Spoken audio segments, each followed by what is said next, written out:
Hello and welcome to this week's Formula One Grand Prix here on Eurosport as we look back to the British Grand Prix. But first, the sad news of the death of one of the greats of Formula One. Juan Manuel Fangio, 5 times world champion, died this week. And on next week's Formula One Grand Prix, we'll be making a full appreciation of this genius racing driver of the 50s. So back to the British Grand Prix then, and the battle between Damon Hill and Michael Schumacher. And what a tremendous battle it was, both in qualifying and in the race itself. This incident we'll be looking into in a little bit more detail and hearing from both drivers. And of course be celebrating the first ever Grand Prix victory for Johnny Herbert. At the end of the programme, we'll also be giving the telephone number for Team McLaren, which we didn't manage.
So the action getting underway at Silverstone, and a new driver on the scene this weekend, Massimiliano Papis, the 25-year-old Italian making his Grand Prix debut. He finished 6th in the Formula 3000 Championship in 1994, and on the way to finishing 6th, he took 1 win in Barcelona. Well, he's taking the place of Gianni Morbidelli, the likeable young Italian in the footwork heart of the Arrows team. Max Papis has been testing for the team for the year already, and now making his race debut. First Formula One race, so yeah, it's fantastic. You know, I waited for all my life to become a Formula One racing driver. Now is my moment, and I'm extremely happy about it. Last year in 3000 I won my best race with Mitos, an Italian team. I won in Barcelona. It was a fantastic race. And in the previous years I ran in Formula 3 in Italy, where I won races. And last year I was, in 1992, I was official Volkswagen driver for Italy. And in the past I've been racing karting, where I won the Intercontinental Championship in Hong Kong. Well, the regulation test to make sure that he could get out of the car in under 5 seconds being completed quite safely and securely, and Papis becoming a Grand Prix driver. Well, it's not quite that simple. There's a lot of hard work, preparation, and a lot of success at the lower levels of motorsport that have managed to get Papis to this stage, and that is to get a super license from the FIA. And by the way, Giovanni Lavaggi has also managed to get a super license, and he's likely to drive for Pacific Team at Hockenheim next week.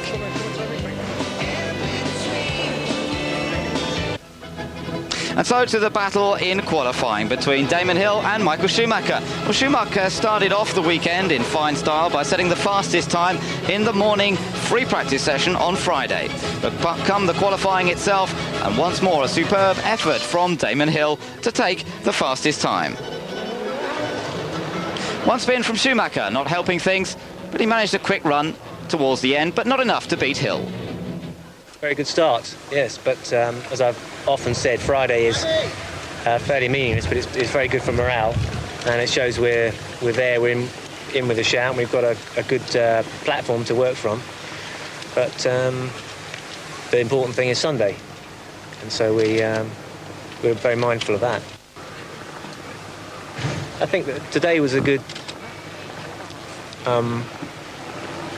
signal. It was a good message to Michael. I think that I'm not going to let him have it all his own way. Hill understandably cautious after just the first qualifying session. Flavio Briatore and Frank Williams getting together afterwards.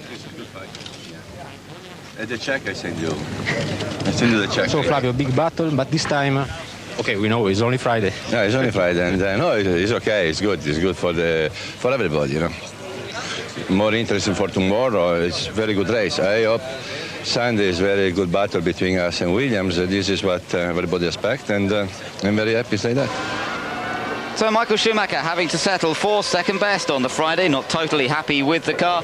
Problems in the slower corners, but Damon Hill seemed pretty delighted with the balance of the Williams. For the Ferraris, well, a good effort once again, considering especially that they don't test at the Silverstone circuit. Gerhard Berger, 4th fastest, and Jean Alesi, 6th fastest. Oh, we are fighting in the low speed corners with traction, and we are fighting also about torque in the engine and engine performance. This result, not so good, not so bad, not a disaster. It's good. 4th place is very good, but the difference to the Renault-powered engine is too big, and I don't know how to close the gap. Between the two Ferraris, the second of the Benetton Renaults, Johnny Herbert setting the 5th fastest time. We spoke to him while he was coming under attack from his mechanics. A big battle in this qualifying. Finally, you catch the 5th position, not so bad. Well, it's not so bad. It's I'm still a little bit disappointed. Yeah, it's nice to be 5th, but I think I should be able to improve a lot more, obviously. But we'll have to see what happens tomorrow. Where you have to improve, especially? Well, I think for me, I have to make the car a little bit more. I'm finding it a bit too nervous and loose. So I need to sort that one out and try and make the car a little bit more calmer and a bit more drivable. Your mechanics are friends, huh? No, not my friends at all. No, not at all. Get away!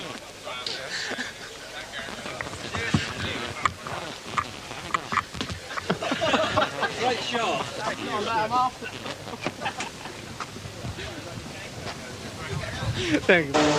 Well, considering the way things went for Johnny Herbert, perhaps that's a great way to start off the weekend. Mika Häkkinen qualifying down in 8th fastest on this first day, and still a little disappointed with the performance of the McLaren Mercedes. I would like to be a little bit smiling here in the camera, and I would like to be a happy person, like I am. But these situations like today, fighting with the results, fighting to get the car around the corners, that positiveness and happiness, it's really is a little bit hiding inside me somewhere, which doesn't want to come out at the moment. And it's very natural because my position on the grid is 8 at the moment, and the performance of the car is extremely disappointing on the track. So they're the positions after that first qualifying then. Damon Hill from Michael Schumacher, David Coulthard 3rd, Gerhard Berger 4th, Johnny Herbert 5th, and then Jean Alesi in 6th place. Well, any hope of trying to improve on the times was defeated by the weather on Saturday's qualifying session. Most of the front runners coming out to do a few laps, but no way was there going to be any improvement. Everybody on wets. Have you a message for Michael Schumacher? No, I think I've sent my message to him by getting pole position, and the truth is that pole position is only worth something for 24 hours, and then after that it's useless. Qualifying 3rd fastest, David Coulthard in with a good chance at his home Grand Prix.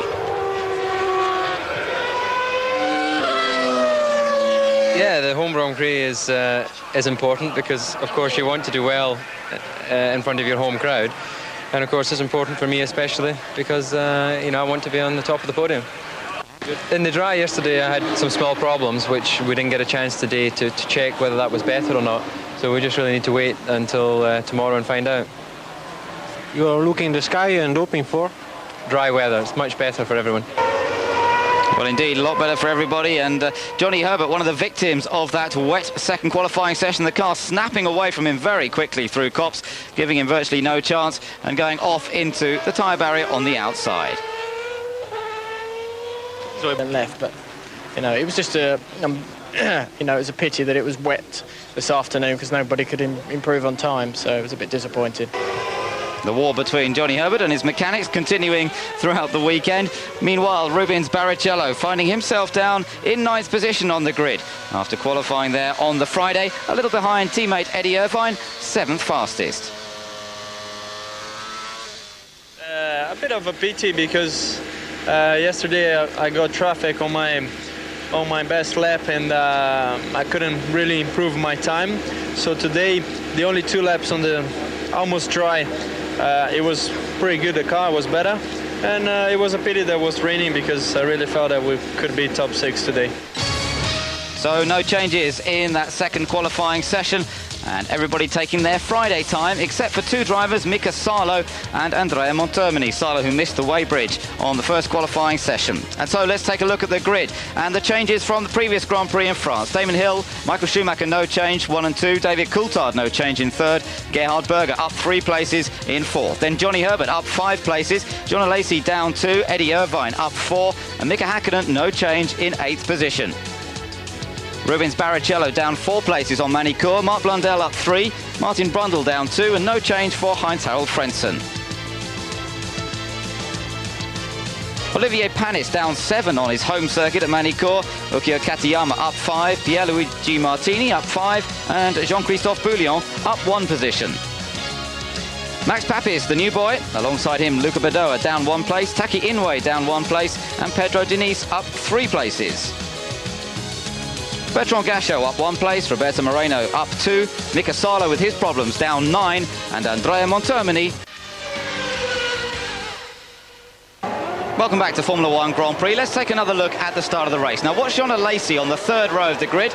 No way did he jump it. In fact, initially he doesn't seem that fast away, but he then blasts past Gerhard Berger, suffering all that wheel spin from the 2nd row, and he gets past Michael Schumacher as well. Take nothing away from the start of Damon Hill, however. He led into the first corner, and a superb start from pole position. So Jean Lacey into 2nd, Schumacher into 3rd, Coulthard in 4th, and Johnny Herbert in 5th place, and developing a little gap back to Mika Häkkinen. But Damon Hill was setting quick lap after quick lap and beginning to open up an extensive advantage, even in this early stage. Well, the jump starts did come, and they were for 2 drivers. Olivier Panis, one of them. Well, we've worked a lot this weekend. He says it hasn't been easy. The car was pretty hard to drive, and throughout the weekend, despite the conditions, we've been able to produce a car that's pretty well balanced, and which was looking good for the race. Unfortunately, I took another time penalty, as did Barrichello, but I think there's a problem with our captures. My problem really is, is everything electronic, and my car jumps forward. I have to find out where is the position of the clutch, and then that's it. If they if they are not sensible to see that I'm not gaining time doing that, I'm going to be penalized for the rest of my year, and I will lose all my money paying that. So, but that's life. So not a very happy Rubens Barrichello with his 10-second penalty. Both drivers being caught at Manicure in exactly the same way. Up front, Damon Hill leading after 17 laps, and the battle going on further back with Jean Lacey still holding on to that 2nd place. Martin Brundle going out of the action, unfortunately, off into the gravel trap. And meanwhile, we were getting into the first rounds of pit stops. David Coulthard had been in, and then Jean Lacey came in to make his stop in the Ferrari. A quick stop, 10.7 seconds. Michael Schumacher was still out there in 2nd place to Damon Hill. And Johnny Herbert was moving up the order, and in fact a very good pit stop from him brought him out in front of Lacey and Coulthard. Gerhard Berger, well, not a bad stop in the pit lane itself, but there proved to be other problems. Meanwhile, Mika Häkkinen was retiring with an electrical problem with the McLaren Mercedes, and Gerhard Berger pulled off with that left front wheel not properly attached to the Ferrari. More disappointment for Gerhard Berger and more problems for the Ferrari team. Johnny Herbert in for his stop, and a very quick in-lap particularly, and a clear out-lap as well, saw him move ahead of Lacey and Coulthard. Damon Hill in for his stop, and making it obvious that he was in for a 2-stop race. Schumacher, meanwhile, was staying out there, and it was looking like a 1-stop race for Schumacher, particularly bearing in mind how hard it was for him to try and find a way past Lacey in the early stages. Well, indeed, Schumacher enjoying a lead over Hill after Hill had made his first pit stop, but Damon Hill still charging. Meanwhile, David Coulthard was right behind Jean Lacey in the battle behind them. This is the battle for 4th place, with Johnny Herbert now in 3rd. So, half distance then, and Michael Schumacher in for his 1 and only pit stop. More fuel going on board with only the 1 stop, 13.4 seconds stopped in the pit lane, and as he came out, Damon Hill came round as well. Well, this was the key moment for Damon Hill, now enjoying quite a big lead, but he had to push hard because he was due to come back into the pits. Into the pits he came, and the Williams crew putting in another superb job to get him back out cleanly, 11.5 seconds.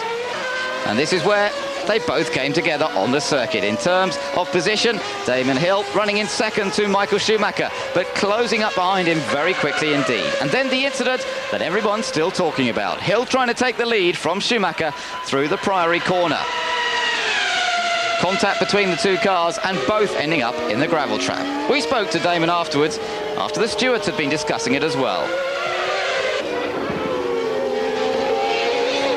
I think they will issue a report, but I think that what they told me was that nothing would be done and that they felt that there was equal blame on both parts. I'm thinking still about the championship, and there's a long way to go yet. I think I can beat Michael. Thank you. And the pressure is now on to prove that. I think we showed today that we were competitive today, and I believe we've improved the car, and we have more improvements to come, and we can take the challenge to him. I think it was not necessary what happened there. It could have been such a nice race. It was such a good fighting between us. I suffered a lot from being held up by Jean-Elise in the beginning after I had a poor start.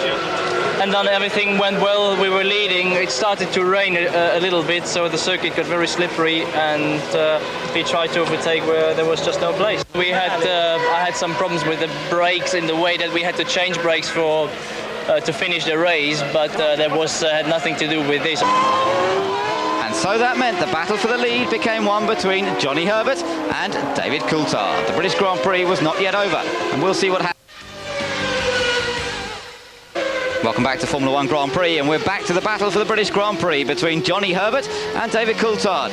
The on-view camera with David Coulthard chasing after Johnny Herbert, and the battle that had been between a Benetton Renault and a Williams Renault in the early part of the race turned out to be the same. But then the news that David Coulthard had picked up a 10-second penalty. It didn't seem to prevent him trying to take the lead from Johnny Herbert, and Herbert saying afterwards that he was really quite enjoying himself in this dice. Coulthard going past just to prove that you really can overtake in a Formula 1 car, but unfortunately all to no avail, because he would soon be coming into the pits to serve out that 10-second penalty.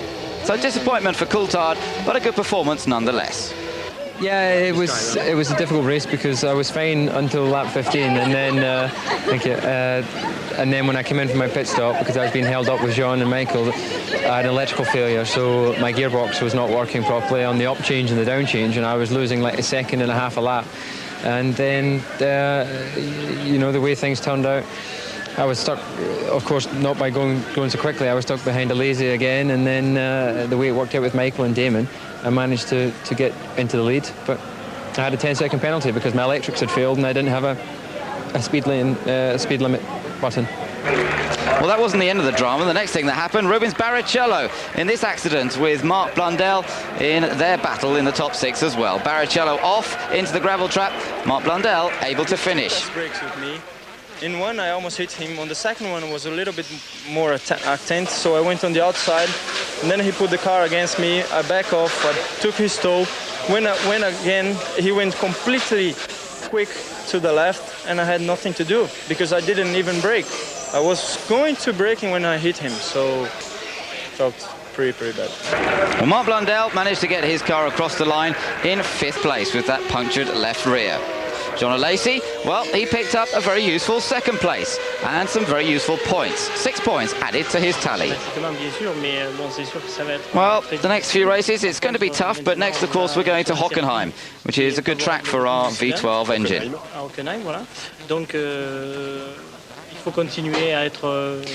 So we're going to have to keep up the motivation and to just hang in there. With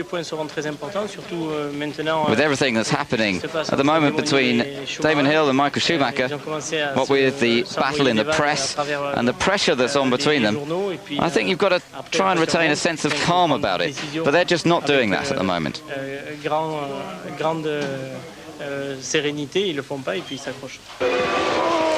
But Johnny Herbert was the man with perhaps the biggest smile at the end of it all. He came through to take his first ever Grand Prix victory in 71 attempts.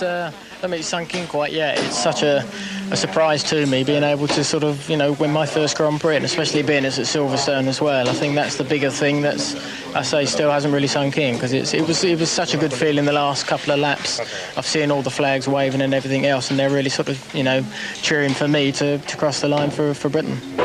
So Johnny Herbert then, a fantastic win, and a win that delighted the home fans. 90,000 people enjoying his success, and David Coulthard joining him on the podium. 1 and 3 for the Brits, even if some of the other Brits didn't have so much luck. John Lacey on the podium as well, with Olivier Panis 4th, Mark Blundell 5th, and Heinz-Harald Frentzen taking the final point in the Sauber in 6th. Schumacher still has an 11-point lead in the championship, but look at Lacey. He's only 3 points behind Hill now. In the Constructors' Championship, Benetton Renault now have a slight lead over Ferrari, with Williams Renault right behind. So those great pictures from the British Grand Prix, bringing delight around the world. That's it for Formula 1 Grand Prix this week. Just let me tell you that the telephone number for the McLaren Supporters Club, it's 0990 887 887. That was the number we tried to get across in qualifying, so I hope you picked it up this time. 0990 887 887. From Ben Edwards for this week. Goodbye.